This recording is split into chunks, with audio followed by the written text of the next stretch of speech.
kayo. Again, when I say maayong iligan kanatong tanan ang atong itubag, Viva Señor San Miguel! Maayong iligan o maayong gabi kanatong tanan! Inay gihapon. One more time. Maayong gabi kanatong tanan. Alright.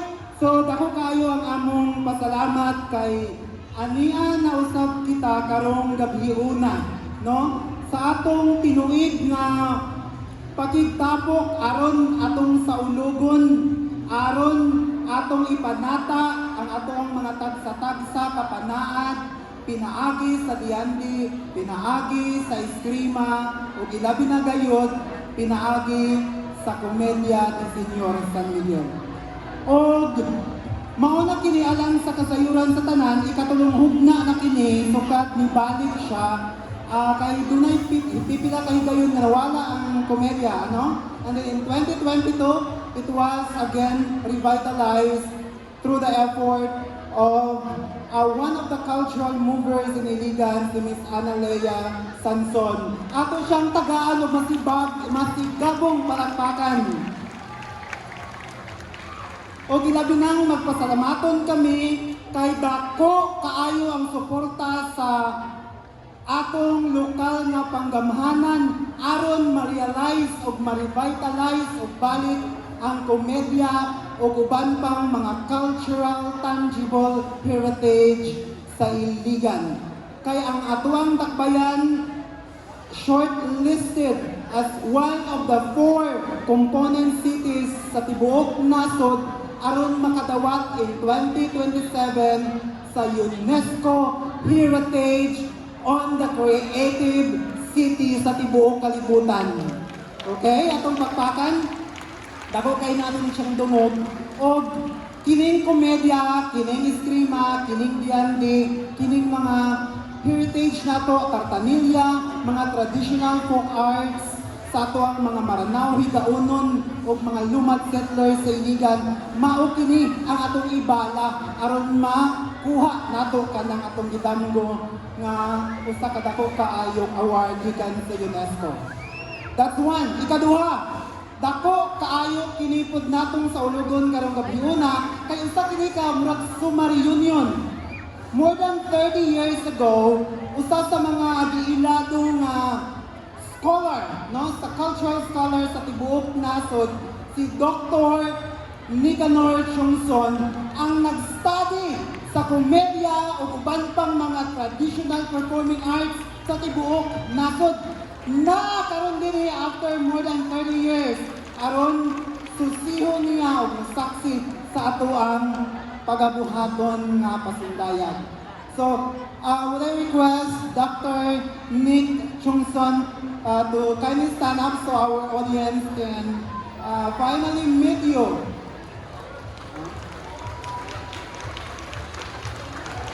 Kaubanan ni Dr. Chungson, si Ate Chingay, from representing the Cultural Center of the Philippines Cultural Exchange Department.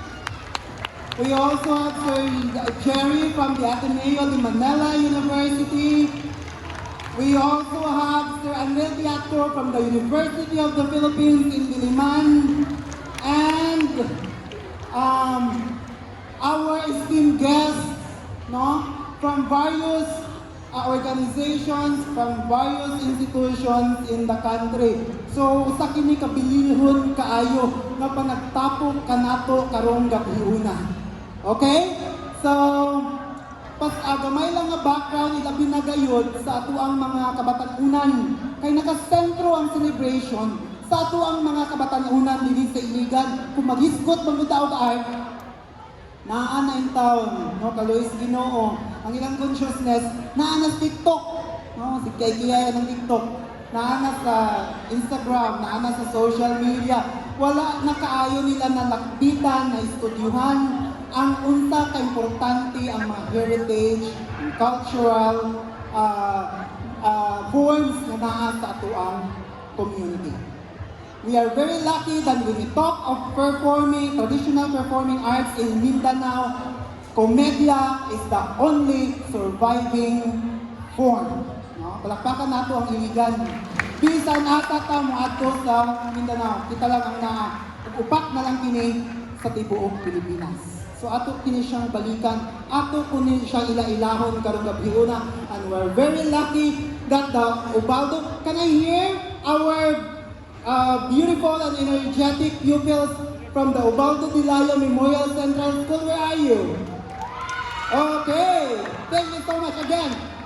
Can you give me your loudest shout, cheer from the Ubaldo Dilayo Memorial Central School? Alright, we also have our scholars from the Mindanao, my home university, from the Mindanao State University Iligan Institute of Technology. Okay, na mga tagang mga professor nila, naamo silang i-hostage para mananaw sa komedya. O ang ato ang host, College Tarong Gabiuna, we're very lucky to have with us hosting this momentous event, the Iligan Capital College and the Lyceum of Iligan Foundation. Okay, thank you so much. Okay, labi na sa ato ang komunidad na naakaroon din mo witness sa ato ang binuig na presentation. Okay? So, hindi na ako palanganon pa kay napa po ubal mo istorya. Isip pagsugod ato ang palihog og tindog tanan aron sa pag-ampo o i-follow kini sa ato ang pagkanta sa ato ang lupang hilirang ay hatag na nato sa buhanginan voices.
daghang salamat buhangin ang voices sa inyong matahong kaayo nga mga tingog ano. And again, I have to apologize my use of language siya ganina. Ang among mga estudyante sa MCYIT, o tanang mga estudyante, wala to na mag-hostage. Joke ka to ha. Among giagda sa pag-anhe o pagtanaw. Okay? Isip pagpadayon, atong matungod karon ang mensahe nga gikan sa atuang mahal na dakbayan sa Iligan. And in behalf of our Honorable Mayor Frederick Shaw, with us this evening is the overall chairperson of the 2025 Iyandi Executive Management Board, Ms. and by Ate Armen P. Aloro. Atong sugaton, sumasipang pakpak.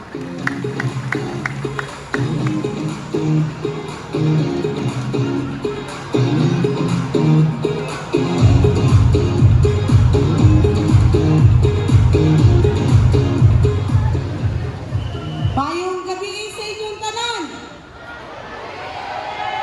Dili mao, unsa to? Maayong iligan kaninyong tanan. Yes.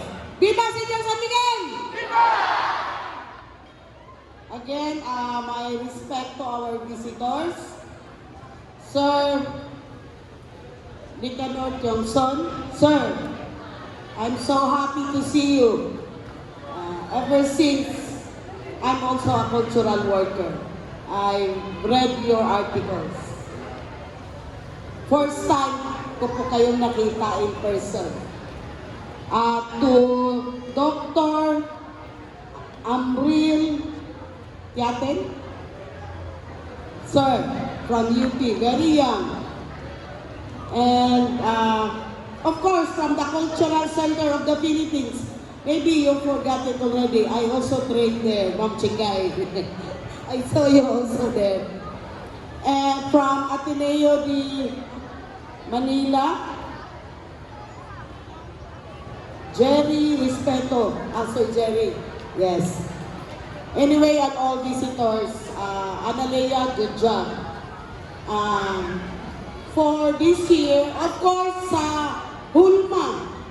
Asa man ang members sa Hulma? Please stand up. Okay, the Hulma people, they are now the legitimate cultural worker of Iligan City.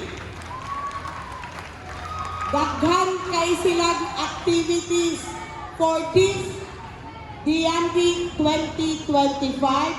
We started po with the Okir exhibit from Idris Tamamo, very nice. And then ganina, nagpagana Maranao, di ba, Auntie Polly, no? And then tomorrow, we will have our Lantaw, year 3. You know, Lantaw, I started it also. Kami po yung first na nag-organize ng Lantaw. Before, they said it's just a cultural show. But along the way, during its conceptualization, we were able to, parang na-realize namin na it's not only an ordinary cultural show. It should be a cultural show that would showcase the very rich culture of Iligan City. So that was way back 2022. And this is our third Lantaw. Lantaw means it's a glimpse. Lantaw is a glimpse of the very rich culture of Iligan City.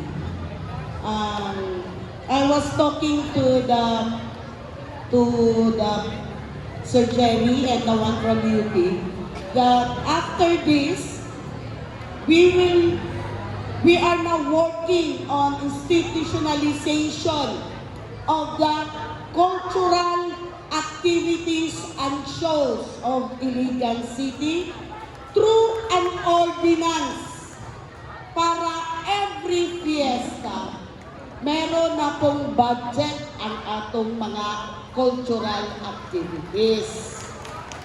At the same time, Our theme for today is panaghiusa sa kultura, pagpadayon sa tradisyon. Why? Gamay na lang ang nakasabot, nganong gasayaw ang mga tigulang sa gawas sa simbahan. Unsa may meaning, anak? Wala na kahibalo ang mga bata. Lisura sa kaya ni suga. Di ko kakita sa audience. Dili, wala na kasabot. Every time nga naay prosesyon, mag-una ang mga deboto. While ga-prosesyon kay San Miguel, ga-Rosario. Sa tumoy na banda, mga batanon, gasinulog, gasayaw-sayaw. Wala sila kahibalo ngano mangyud nga i-prosesyon si Senyor San Miguel. We believe that Senyor San Miguel, the first history of Senyor San Miguel, before, kailangan dahil siya dalun sa Osamis City. Kay mauna, no? Dito daw siya padulong. Pag-alsa nila ni Senyor San Miguel para ibiyahe na siya sa Osamis, bugak kaayo. It means he wants to stay in Iligan. And the story goes, history is Senyor San Miguel is the protector of Iligan.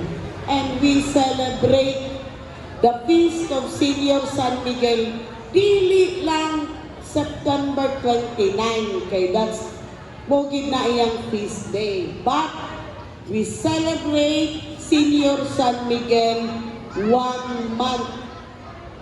We start again the novena on September 20. That's a 9 days novena. So, our theme, panaghiusa sa kultura. Ang Iligan is very unique. Why? Dinhi sa Iligan, Maranaos, Lumads, and Christians, we coexist in peace. Wala may nipagpak. Wala mo kasab. Di ba namoy mga silingan ng mga Maranao? Namoy silingan nga, but then we live in peace. But the most important thing is not only living in peace, but pagpadayon sa tradisyon. We pass it on to the young generation. So, taas-taas naman kaayo ang akong mensahe. I would like to give a big hands to Capitol College for allowing us to use this venue. Sir Vincent, thank you very much. My parinti, you know who you are, the name that should not be mentioned. Thank you very much, Capitol College, for allowing us to use this venue. You know, today, dili lang today, at this very hour, na po'y laing event, starting today, taman sa 29 sa isa kaadlaw na ay 3 to 4 events. So, ina namin ka-busy karon. Ugma, tomorrow we will have lantaw in Paseo. To our visitors, I hope to see you there. Mag-enjoy kayo. And to all of you who are here, bring your friends, bring your family. See you in Paseo for the lantaw.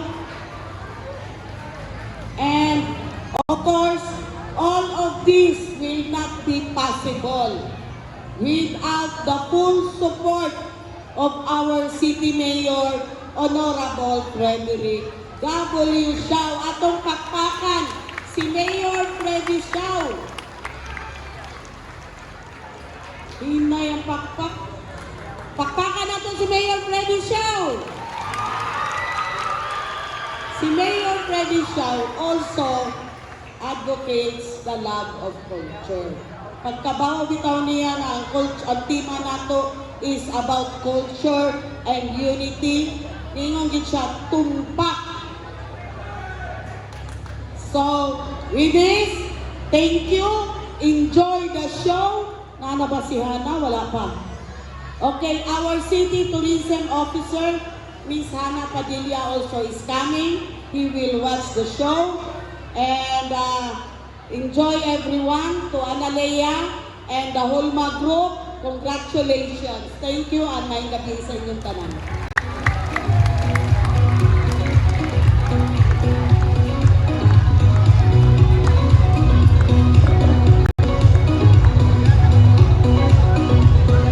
Alright.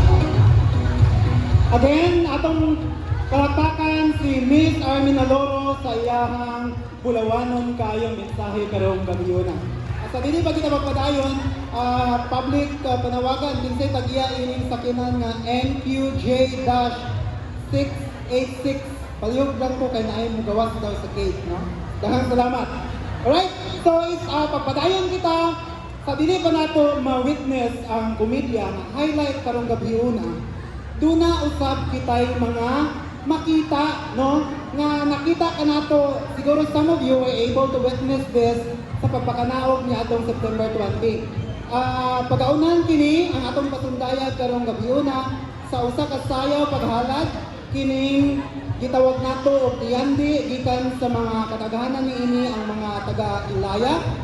Kung makita nato dinhi taod-taod sa stage, mabantayan ninyo na captured ang idea of peace and unity and harmony sa tuwang dakbayan.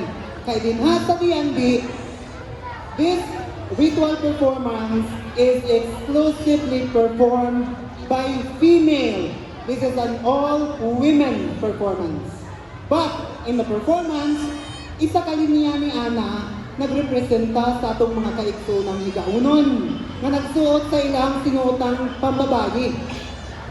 Ay kaysa kalinya, nagrepresentar sa atong mga kaikso ng Maranao nga nagsuot o sinuotang panlalaki. No? So dili ka matingala anong ingon ana man sila. No? Kana nang pasabot nga sa ato ang very diverse tribe peoples na konsepto sa iligan na mausab ang ato ang gi-promote, no? Gi-banner na to sa ato ang tourism. Despite our differences, adunay kahiusa. Pagasundan kini sa mga esprimadores, no? Ang esprimadores naman opposite sa DND. This is exclusively performed by male performers nga nanaad gihapon at tubangan kang Senyor San Miguel. O ang highlight mao ang all-male komedya. O aron mapalapad pa ang meaning niini nga anchor sa ato ang community, akong tawagon ang tigpasiugda usa ka culture and art connoisseur Miss Analea Sanson sa pagsaka dinhi sa stage. Atong sugaton sa masibang bakpak si Ma'am Analea Sanson. Viva Señor San Miguel! Viva Señor San Miguel! Viva Señor San Miguel! Panginoon! Silaw kayo, taas kayo kong listahan. Pero di na ko basahon, kay nasulti na nila tanan. Nagpasalamat ni daan ganaa mo dire. Ang ako ra masulti, this show is the bridge between the past and the present. So kaning show is a gift gikan sa atong katigalangan padulong sa kabatan-unan. This is not just a performance, but it is a remembrance. So ladies and gentlemen, ang inyong gitagat na nga ganina ra, the script